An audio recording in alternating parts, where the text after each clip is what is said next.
अब आवाज क्लियर देख लो। तो वाटर सिस्टम का एग्जांपल हम लोगों ने कंपोनेंट में लिया था, देखो।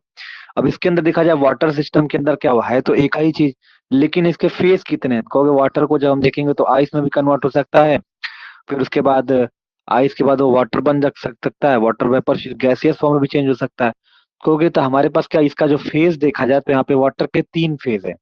यानी कि यहाँ पे क्या होगा कि जो वाटर है, वाटर के कितने फेज है, कहोगे टोटल 3 फेज है। ठीक है ना, टोटल 3 फेज है। अब इसके बारे में बात की जाए कि कंपोनेंट कितना है। ठीक है, कंपोनेंट कितना कहोगे, एक ही चीज का बना हुआ, तो कंपोनेंट इसमें एक ही है, वन कंपोनेंट ओनली। ठीक है, यहां तक हमारे पास था। देखो, कंपोनेंट बेसिकली क्या होता है, स्मॉलेस्ट इंडिपेंडेंट नंबर होता है किसी भी वेरिएबल कॉन्स्टिट्यूएंट का। ये क्या है, वेरिएबल कॉन्स्टिट्यूएंट है। ठीक है, वेरिएबल कॉन्स्टिट्यूएंट है। ठीक है, जिसका सॉलिड है, वाटर है, उसके बाद गैसेस फॉर्म में चेंज हो रहा है। लेकिन हमारा वाटर क्या है, एक यूनिट है ना, एक स्मॉलेस्ट क्वांटिटी है ना, या स्मॉलेस्ट वेरिएबल है, जिसको भाई गर्म करोगे तो पहले वो सॉलिड रहेगा, सॉलिड से लिक्विड होगा, लिक्विड से वो गैस फॉर्म में चेंज हो सकता है। लेकिन जितने भी रहेंगे सब क्या रहेंगे, एक इक्विलिब्रियम कंडीशन में रहेंगे। अब यहाँ पे बताया कि जो केमिक वाटर जो होता है, फिर एग्जांपल बताया मैंने कि वाटर सिस्टम क्या होता है। वाटर सिस्टम में हमारा क्या होता है, कंपोनेंट तो एक ही है, बना तो एक ही चीज का है। मेन कंपोनेंट में ये पहचानना कि बना किस चीज का है। अगर सल्फर है तो सल्फर का कई नाम हो सकता है, मोनोक्लिनिक हो सकता है, सल्फर का कई सारा नाम हो सकता है, लेकिन वो अकेला है क्या, एक्चुअली में क्या है, किस कंपोनेंट का बना होता है, किस मटेरियल का बना होता है, तो है तो एक ही चीज ना, वो है तो एक ही चीज, उसी को हम लोग कंपोनेंट के नाम से जाना जाता है। हाँ, समझ में आया Shweta, what do you mean by component. तो यहाँ पे क्या था कि वाटर का एक ही कंपोनेंट है, लेकिन इसका फेस क्या है, चेहरा अलग अलग है, कहते हैं ना, बहुत सीधा साधा लेकिन चेहरा अलग है, वही चीज है।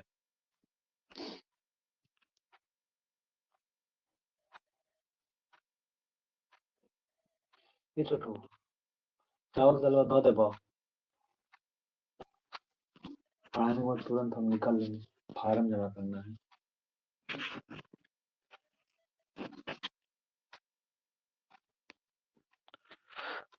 चलो ठीक है यहाँ तक। अब दूसरा एग्जाम्पल देखो, ये जितने एग्जाम्पल हम दिखा रहे हैं वो कहीं ना कहीं तुम्हें आगे हैं। अब अगर हम देखा जाए सल्फर सिस्टम के बारे में, किसके बारे में, सल्फर सिस्टम के बारे में, हेडिंग डालोगे क्या, सल्फर सिस्टम। अब सल्फर सिस्टम में कितने कंपोनेंट होंगे, कितने फेज होंगे। तो सल्फर सिस्टम के बारे में बात किया जाए तो यहाँ पे लिखोगे it exist in 4 phase, it exist in 4 phase. ठीक है, इट एग्जिस्ट इन 4 फेज। वो कौन कौन सा हो सकता है, पहला जो फेज हो सकता है कि सल्फर जो हो सकता है रोम्बिक फॉर्म में भी हो सकता है, सल्फर रोम्बिक लिखते जाइए, रोम्बिक हो गया। फिर सल्फर रोम्बिक के बाद मोनोक्लिनिक में भी हो सकता है, सल्फर मोनोक्लिनिक, मोनोक्लिनिक। ठीक है, तीसरा फॉर्म इसका होता है सल्फर लिक्विड के फॉर्म में भी रहता है, सल्फर किस में रहता है, लिक्विड के फॉर्म में भी रहता है। फिर चौथा सल्फर जो होता है वेपर के फॉर्म में भी रहता है। ठीक है, तो यानी कि आपने कहा कि सल्फर जो होता है, अगर बात करें तो कितने फेज इसके रहते हैं, तो टोटल 4 फेज रहते हैं। ठीक है ना, क्या रहता है, टोटल 4 फेज रहता है। लेकिन है तो चारों सल्फर ही ना, है तो चारों सल्फर ही, इसीलिए क्या बोला जाता है, ये हमारा वन कंपोनेंट होता है। फेज तो 4 हो गया, लेकिन कंपोनेंट कितना हुआ, एक ही, कहोगे वन कंपोनेंट। यहाँ तक क्लियर है तो 4 फेज, लेकिन क्या है, इसका है एक ही कंपोनेंट। क्लियर हुआ, आगे बढ़े, बताइए।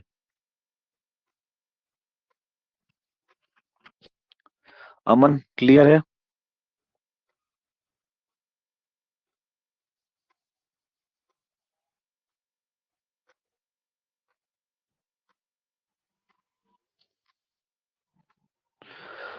श्वेता क्लियर, स्वाति पांडे क्लियर, बताओ यहाँ तक क्लियर है कि सल्फर में फेज कितने होंगे, 4। अब मैंने जितने एग्जांपल कराए सबका ये डायरेक्टली 6 मार्क में सल्फर सिस्टम 6 नंबर में पूछा गया है, वाटर सिस्टम 6 नंबर में पूछा गया है।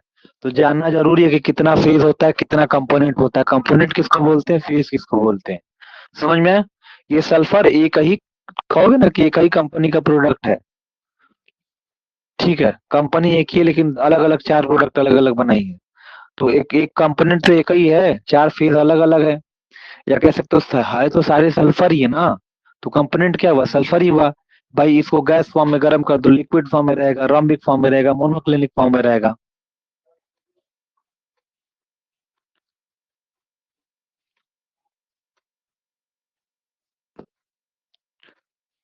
टन टन तो अभी पंटड़ा करंट रखेंगे घंटे। टिंग टोंग टिंग टोंग टिंग टोंग टिंग टोंग टिंग। यहाँ तक क्लियर, चलो अब हम पढ़ते हैं क्या तीसरा। तीसरा एग्जाम्पल यहाँ पे जो कंपोनेंट का रहेगा ये, कि मान लेते हैं कि कोई सेचुरेटेड सॉल्यूशन लेते हैं NaCl का, सेचुरेटेड सॉल्यूशन ऑफ NaCl लेते हैं, NaCl ले रहे हैं, ध्यान दीजिएगा NaCl रहते हैं, ठीक है।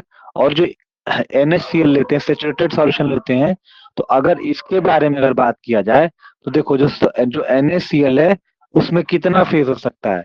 NaCl जो रह सकता है वो सॉलिड सॉल्ट भी हो सकता है। क्या हो सकता है, सॉलिड सॉल्ट भी हो सकता है अमन, पहला। दूसरा, सॉलिड सॉल्ट हुआ है तो सॉलिड अगर सॉल्ट रहेगा तो उसको थोड़ा सा गर्म करेंगे तो लिक्विड में भी चेंज होगा। अगर लिक्विड में भी हुआ है तो क्या हो जाएगा, गैस में भी हो जाएगा। लेकिन अगर इसके बारे में तो कहोगे कि इसमें फेज कितना टोटल, तो कहोगे इसमें टोटल 3 फेज है। कितना है टोटल, कहोगे 3 फेज है इसके अंदर।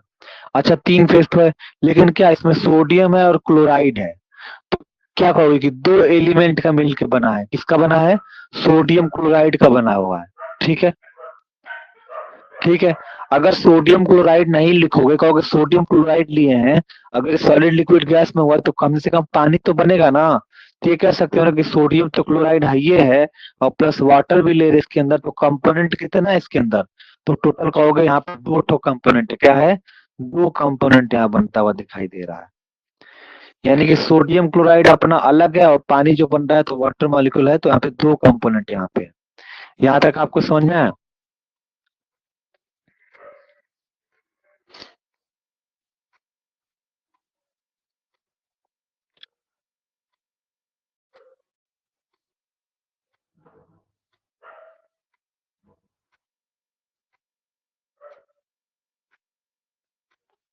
क्लियर है,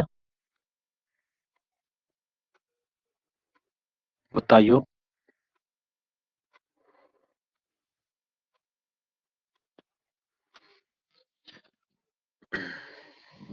आगे बढ़े, ठीक है। ये सब डिग्री ऑफ फ्रीडम निकालेंगे ना तो सब इसको, डिग्री ऑफ फ्रीडम में इसका यूज रहेगा। ध्यान देना कि डिग्री ऑफ फ्रीडम कैसे निकाला जाता है किसी भी चीज का।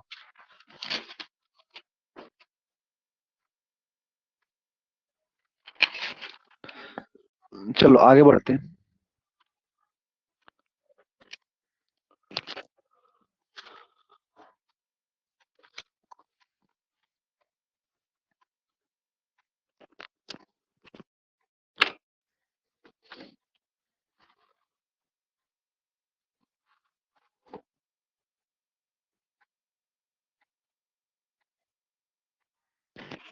अभी तो रुक जाओ, पहले तो जानो कंपोनेंट फेस कितना होता है। चलो चौथा एग्जांपल हमने यहाँ पे लिया। फोर्थ एग्जांपल लेते हैं, thermal decomposition of, thermal decomposition of. ये क्योंकि ये तीन तीन नंबर वाले में पूछे जाते हैं। फेस बताओ, कंपोनेंट बताओ, CaCO3 दिया गया, थर्मल डिकम्पोजिशन ऑफ CaCO3 दिया गया है, बताइए। थर्मल डिकम्पोजिशन ऑफ CaCO3 दिया हुआ है। अब पूछेगा कि इसमें क्या, इसके अंदर क्या फेज होता है, तो आपने पिछले क्लास में पढ़ा था कि जो CaCO3 होता है, लिखा भी होगा फेज वाले में, जब ये टूटता है तो कैल्शियम का ऑक्साइड बनाता है और कार्बन डाइऑक्साइड का बनाता है। तो ये हमारा सॉलिड होता है और ये हमारा गैस होता है, ठीक। और ये हमारा क्या सॉलिड है। तो जब कैल्शियम CaCO3 लेते हैं तो दो पार्ट में टूटता है, कैल्शियम ऑक्साइड में और गैस में। तो इसके अंदर क्या कह रहे थे आप, इसके अंदर आप यही कह रहे थे इसके अंदर टोटल कितना फेज है। तो आपने बताया था कि यहाँ पे देखो, यहाँ पे टोटल कितना फेज है यहाँ पे, तो टोटल 3 फेज है, टोटल 3 फेज है।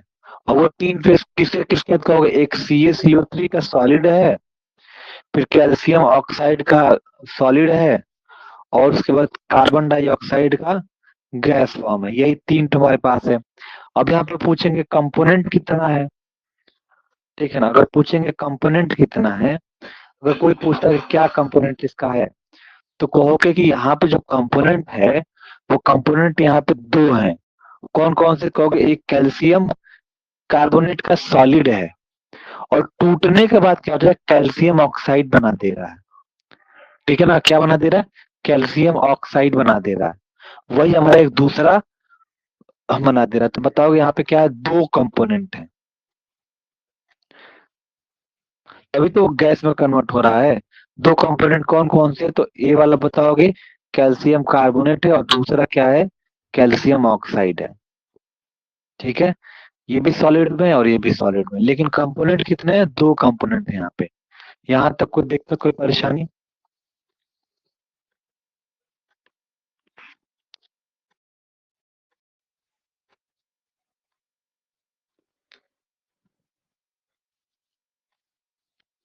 देखो जहां पे, अगर एक चीज नोट कर लेना, जहां पे ऑक्साइड लग जाता है, ध्यान देना, वो अपना एक अलग कंपोनेंट हो जाता है, ध्यान देना। ये कहीं पे लिख लो, जहां पे ऑक्साइड लग जाता है, यहाँ लिख लो, जहां ऑक्साइड लग जाता है, लग जाता है, वो एक कंपोनेंट के तौर पे काउंट होता है, एक कंपोनेंट काउंट होता है, ठीक है। जहां पे आपको ऑक्साइड, जैसे आयरन के साथ FeO लग जाए, या कैल्शियम ऑक्साइड लग जाए, या मैग्नीशियम ऑक्साइड लग जाए, तो क्या होगा, ये खुद में क्या होता है, कंपोनेंट काउंट होता है। ये स्टार लगा के लिख देना। तो आपको पता है कि पहले ये तो टूट ही रहा है, तो माने ना कि एक ही कंपोनेंट है, लेकिन एक हमें कैल्शियम ऑक्साइड का जो दिख रहा है, वो क्या होगा, कंपोनेंट की तरह काउंट होना। मैंने बताया तो इसको लिख लो। जहाँ पे एक कोई भी ऑक्साइड रहेगा, वो अपना एक खुद में कंपोनेंट होगा, ठीक है। जहाँ पे अगर ऑक्साइड देखना हो, खुद में क्या रहेगा, कंपोनेंट रहेगा। क्लियर है। जहाँ पे आपको ऑक्साइड दिख जाए, ऑक्साइड जहाँ लग जाए, calcium oxide, magnesium oxide, iron oxide, जहाँ पे भी ट्रिक में लिख लेना कि जहाँ पे ऑक्साइड लग जाता है, उसको एक कंपोनेंट के तौर पे काउंट होता है। क्या होता है, एक कंपोनेंट के तौर पे काउंट होता है। Type in chat box. Clear हुआ। तो ये हमारा ऑक्साइड वाला क्या रहेगा, एक एक कंपोनेंट यहाँ पे की तरह काउंट होगा।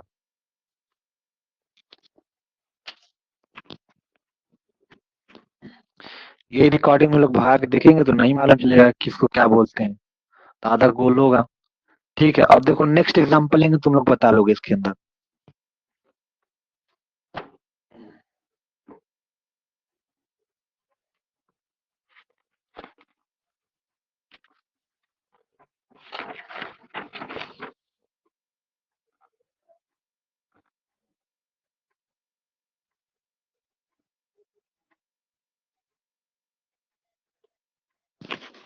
अब देखो, पांचवा एग्जांपल हमारे पास ये है।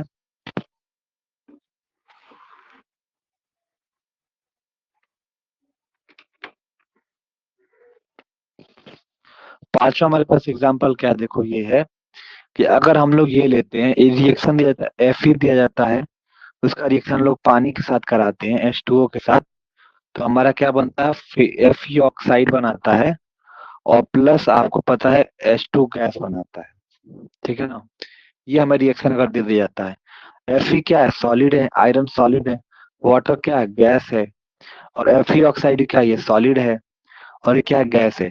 तो जहां भी FeO आ जाए, वो अपना एक, देखो ये चीज नोटिस कर लेना, जहां पे ऑक्साइड आ जाता है, वो एक कंपोनेंट काउंट कर लिया जाता है। जहां पे आ जाता है, वो एक कंपोनेंट काउंट कर लिया जाता है, और एक फेज काउंट कर लिया जाता है, ठीक है ना। तो जहां पे FeO ऑक्साइड जहां पे लग जाता है, वो कंपोनेंट और एक गैस। अगर इसी में पूछेगा कि कितना फेज है, अगर इसी में पूछते हैं कि फेज कितना, बताओ तो क्या फेज है, तो कहोगे इसके अंदर क्या है, इसके अंदर कितने फेज है टोटल, बताओ इसके अंदर टोटल कितने फेज है।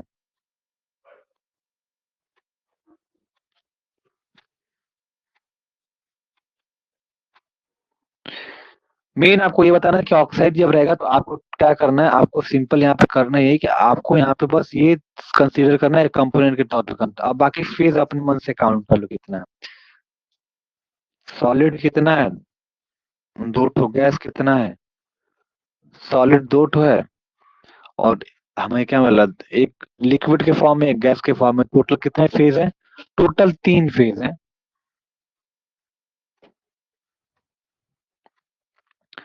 3 फेज हो गए टोटल। ठीक है, कंपोनेंट कितने हुए, तो कंपोनेंट इसके अंदर कितने हैं? एक आयरन अलग कंपोनेंट है, सॉलिड है। वाटर जो हमारे पास है लिक्विड फॉर्म में है।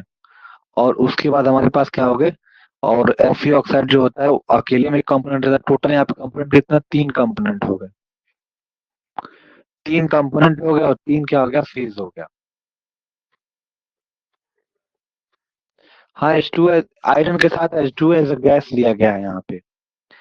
आयरन के साथ यहाँ पे H2 एज अ गैस लिया गया है।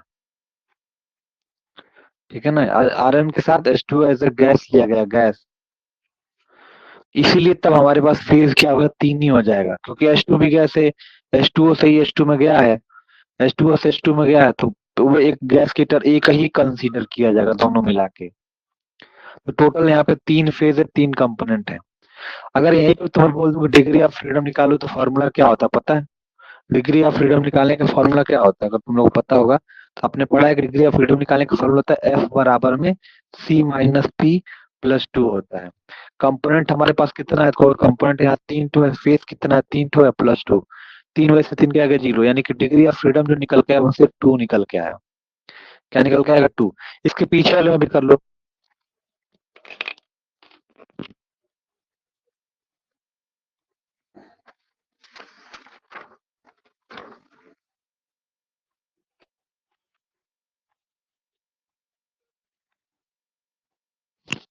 अगर वाटर का डिग्री ऑफ फ्रीडम निकालना चाहोगे तो क्या होगा, आप पढ़े हो कि F बराबर में क्या होता है, C-P+2 होता है। तो आपको पता है कंपोनेंट वाटर में क्या होता है, वाटर एक ही कंपोनेंट है। और उसके बाद क्या होता है, आपको फेस कितना, 3 है, +2 हो गया। तो ये क्या हो जाएगा, -2 और +2, यानी कि डिग्री ऑफ फ्रीडम क्या हो जाएगा, इसके लिए 0 हो जाएगा। ठीक है। सल्फर सिस्टम के बारे में बात किया जाए तो इसमें क्या पढ़ते हो, F बराबर में क्या होता है, C-P+2 फार्मूला होता है। अब इसके अंदर कंपोनेंट कितना, एक ही कंपोनेंट है। और फेज कितना है, आप लिखोगे 4 तो फेज था सल्फर सिस्टम में, और +2, ये क्या हो जाएगा, -3 और +2। अब इसको जब सॉल्व करोगे तो क्या आ जाएगा, -1 ही आएगा ना, माइनस में रहेगा। अगर सेचुरेटेड से NaCl लिया जाता है, इसके अंदर क्या पढ़े थे, यहाँ पे बोले थे कि फेज जो यहाँ पे है, फेज आपने पढ़ा था कितने टोटल होगा, 3 फेज था। सॉलिड लिक्विड गैस कंपोनेंट आपने क्या बताया कि यहाँ पे NaCl में 2 कंपोनेंट था। फॉर्मूला क्या होता है डिग्री ऑफ फ्रीडम की, F बराबर में होता है C-P+2। तो कंपोनेंट क्या है, 2 फेज कितना, 3 +2 हो गया। अब 2 में से 3 का क्या हो जाएगा, -1 हो जाएगा, +2। अब 2 में से 1 को घटाओ क्या आ जाएगा, मतलब +1, एक ही आ गया, यानी कि इसका जो डिग्री ऑफ फ्रीडम हो गया सेचुरेटेड NaCl का, वो कितना हो गया, +1 हो गया। अगर इस कैल्शियम जो कार्बोनेट ये वाला था इसका निकाला जाए तो क्या होगा, F बराबर में क्या होता है, C-P+2 होता है। अब यहाँ पे कंपोनेंट कितना है, तो कंपोनेंट यहाँ पे कहोगे टोटल कंपोनेंट यहाँ पे 2। फेज कितना यहाँ पे कहोगे, फेज यहाँ पे 3 + 2। 2 में से 3 का कितना हो गया, -1 हो गया, +2। अब 2 में से -1 घटा लो तो क्या हो जाएगा, +1। यहाँ पे क्या है, ये कंपोनेंट आया। तो इसी तरीके से कंपोनेंट को भी आप सॉल्व कर सकते हो। ठीक है,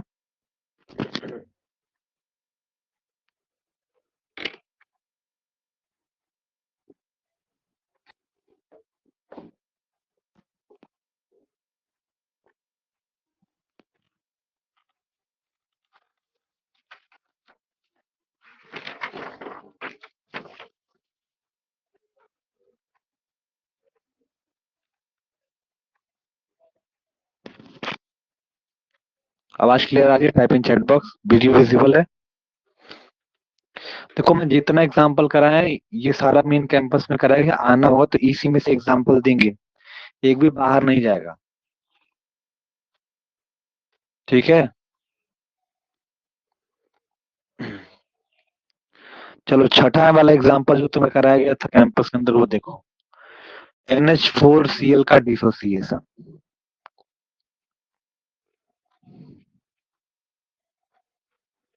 आवाज क्लियर आ रही है ना?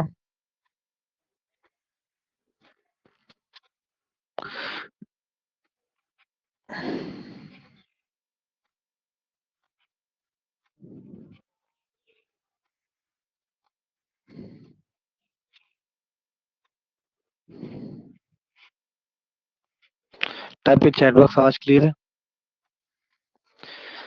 देखो NH4 का डिसोसिएशन, ठीक है ना, अगर NH4 का डिसोसिएशन आता है तो क्या होगा? देखो, अगर NH4 का डिसोसिएशन अगर देखा जाए तो यहाँ पे अगर देखा जाए कि यहाँ पे NH4Cl में कितने कंपोनेंट है और कितने फेज के बारे में बात हो रही है। तो यहाँ पे देखा जाए तो NH4Cl के अंदर, यहाँ पे इस कंपोजिशन के अंदर देखा जाए तो अगर NH4Cl अगर उल्टा भी देखा जाए तो किसका बना हुआ? कहोगे कि जब NH3 का रिएक्शन कराए होंगे HCl के साथ,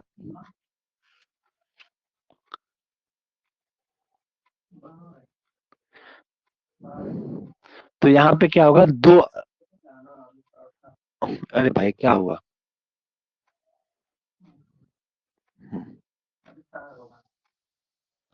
देखो NH4Cl के अंदर क्या है, NH4Cl के अंदर बात में किया जाए तो कंपोनेंट तो एक ही है।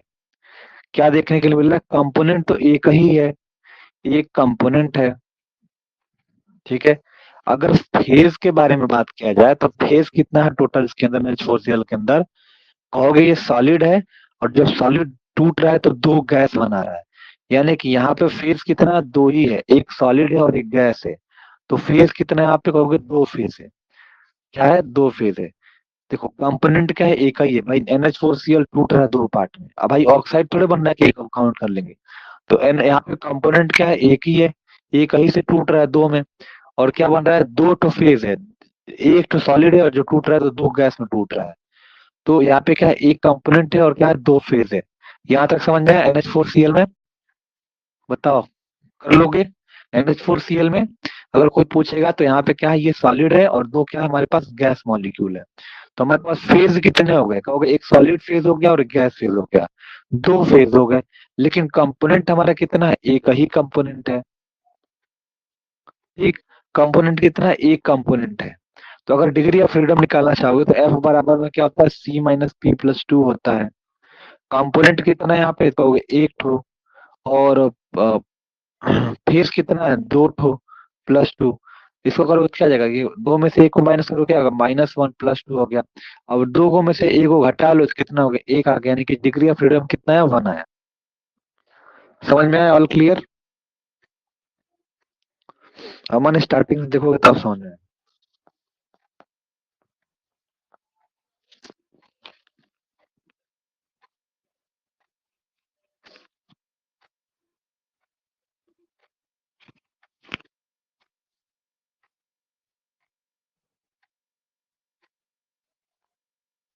हाँ बताओ। जो बताया इसी में से क्वेश्चन तुम्हारा बनेगा, इससे बाहर एक भी नहीं रहेगा। हाँ, जो मैंने बताया इसी पे डिग्री ऑफ फ्रीडम भी एक ही जगह निकलवा ली।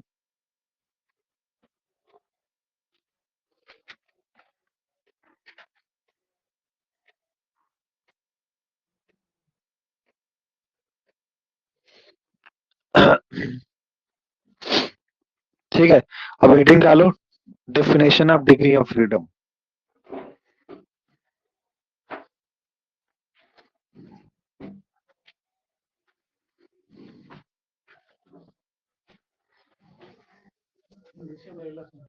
काय खाती? जाओ, जाएंगे दे देंगे। डिग्री ऑफ फ्रीडम देखो, एक मिनट पिन कर लो, क्या है? हाँ तो मैंने कराया, तो NaCl का कराया तुमको, फिर ये जो वाटर का मैंने कराया। आगे चल के जब ये सिस्टम पढ़ेंगे ना, ये KBr का पढ़ेंगे, AgBr का पढ़ोगे। हाँ, हाँ तो जब ये हम लोग AgBr KBr पढ़ेंगे, आगे पढ़ेंगे जब टू कंपोनेंट सिस्टम सब पढ़ाएंगे एक साथ। तो एग्जाम्पल तुम्हें तुम एक तरीके का करा लिया, जैसे NaCl कराया देखो। अब तुम लोग कहोगे सर KBr में कैसे होगा? अगर NaCl जो लोग कर लिए होंगे वो सेम एग्जांपल है KBr का, और कुछ भी लगाते जाओ, एक पॉजिटिव आयन एक नेगेटिव आयन है ना, तो जब एक कर लिए तो दूसरा तो उसी तरीके से होगा। जब NaCl पढ़ लिए तो KBr भी, यहाँ पे भी एक हेलोजन एटम है, यहाँ पे भी एक हेलोजन एटम है, यहाँ पे सोडियम है, यहाँ पे पोटेशियम, एक पॉजिटिव एटम है एक नेगेटिव एटम होता है। तो एक कर लिए तुम्हारा, तो मैंने बेसिकली सारा चीज करा दिया, कैसे कंपोनेंट कैसे निकालते हैं। क्लियर हुआ? तुम लोग का प्रीवियस ईयर पेपर भी यहीं पे सॉल्व हो गया, और तुम लोग का, हाँ, इतना आसान रहता है। क्लियर हुआ श्वेता? तो तुमको हमारा यहाँ पे प्रीवियस ईयर पेपर भी मैंने सॉल्व करा लिया, और KBR अगर इतना तुम नहीं भी आता, जिसको समझ लिख के रट भी लेता है ना, तो काम हो जाएगा। डिग्री ऑफ फ्रीडम से, फेज रूल से एक भी सवाल गलत नहीं होगा। ठीक है? अब डिग्री ऑफ फ्रीडम से क्या समझते हो, ये समझो डेफिनेशन क्या होगा। तो डिग्री ऑफ फ्रीडम क्या होता है, एक एक मिनिमम इंडिपेंडेंट वेरिएबल है। ठीक है ना? डिग्री ऑफ फ्रीडम क्या है, एक मिनिमम इंडिपेंडेंट वेरिएबल क्या है, मिनिमम इंडिपेंडेंट वेरिएबल है, ध्यान दीजिएगा, मिनिमम इंडिपेंडेंट वेरिएबल होता है। ठीक है? जो क्या करता है, जो बेसिकली हमारा कोई भी फेज रहता है, या कोई भी कंपनी, या कोई भी हमारे पास मॉलिक्यूल रहता है, तो उसको अफेक्ट करता है। जैसे minimum number of independent variable के फैक्टर कौन कौन से हैं, कहोगे जैसे टेम्परेचर हो गया, प्रेशर हो गया ना, कंसंट्रेशन हो गया। तो अगर किसी भी फेज का मिनिमम इंडिपेंडेंट वेरिएबल कौन सा है, टेम्परेचर, प्रेशर और क्या बोलते हैं, कंसंट्रेशन, अगर इसको बटाए घटाए जो भी किए, बढ़ा दिए घटा दिए कुछ भी कर दिए, तो हमारा पूरा सिस्टम डिस्टर्ब हो जाएगा। ठीक है? तो हम लोग क्या करते हैं कि डिग्री ऑफ फ्रीडम वो होता है कि एक मिनिमम नंबर होता है इंडिपेंडेंट वेरिएबल को, जो कि किसी भी फेज के बारे में बताता है, वही मिनिमम इंडिपेंडेंट वेरिएबल को ही हम लोग डिग्री ऑफ फ्रीडम के नाम से जाना जाता है। जो कंप्लीट सिस्टम के अंदर, कंप्लीट कंडीशन के अंदर जो हम पढ़ते हैं, कंप्लीट एक सिस्टम के अंदर, एक सिस्टम के अंदर मान लेते हैं एक लिक्विड है, मतलब ग्लास में, तो इस पूरे सिस्टम के अंदर जो हम लोग इस लिक्विड के बारे में स्टडी करते हैं, इसके फेज के बारे में स्टडी करते हैं, तो इसका जो फेज होगा, लिक्विड फेज या सॉलिड फेज होगा, वो किस पे डिपेंड करेगा, टेम्परेचर पे डिपेंड करेगा, प्रेशर पे डिपेंड करेगा, कंसंट्रेशन पे डिपेंड करेगा।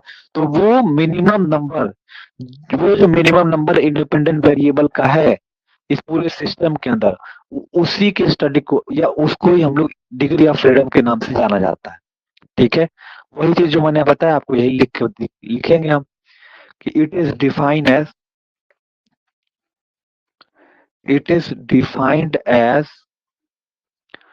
The minimum number, it is defined as the minimum number, ठीक है बच्चों, minimum number of independent variable, minimum number of independent variable बच्चों, it is defined as minimum number of independent variable factor such as temperature, pressure and concentration of phase। ठीक है? we must be fixed in order to define the we must be fixed in order to in order to define the in order to define the condition of condition of system condition of system completely। ठीक है? पूरे system के condition को हम लोग define करते हैं, वो मिनिमम नंबर यूनिट से, इसी को हम लोग डिग्री ऑफ फ्रीडम के नाम से जाना जाता है। ठीक है?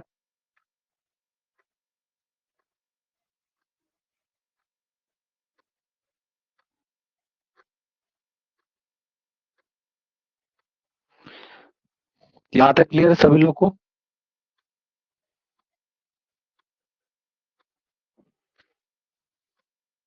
बताओ भैया, क्लियर है?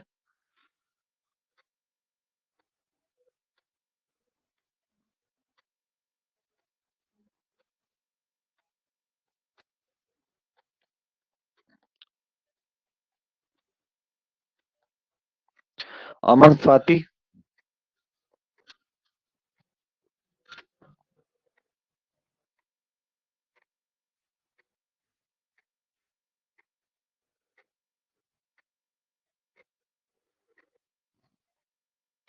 चलो बच्चों, बताइए, हो गया?